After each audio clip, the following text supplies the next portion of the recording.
Guys এই যে আপনি একটা চ্যানেল দেখছেন সব ঠিক আছে, আমার একটা স্কুলের ক্লাসমেটের চ্যানেল, তা সে সব ঠিক আছে, একটা মেয়ে হইতি যে একটা ভিডিও ছাড়ছে যেখানে কি না ইয়া আমি আছি দুই জায়গা, এখানেও আছে উইদাউট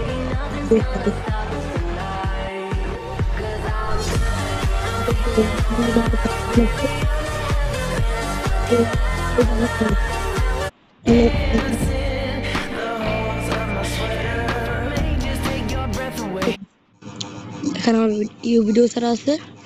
মানে আমার একটা ফ্রেন্ড গুলো বলছে কি তোর ডায়মন্ডের স্বামী কেন হইতে রিপ্লাই দিতে দেখা যাচ্ছে। ও আমাকে সাবস্ক্রাইব করেছে, নো প্রবলেম, কোনো নেগেটিভ কিছু নয়। তাহলে আমি ওর কাছ থেকে পারমিশন চাইছি ভিডিও বানানোর। এই যে আমি তোকে সাবস্ক্রাইব করে রাখতাম, বাট তুই আমাকে বাধ্য করলি, তোকে এই যে আমি তোকে এই যে আনসাবস্ক্রাইব। আমি রোস্টার না, আমি গেমার, বাট তুই আমাকে রোস্টার বানালি। তো গাইস অনেকদিন পর ভিডিও ছাড়লাম, সাধারণত ভিডিও চাই না, তো বাই বাই।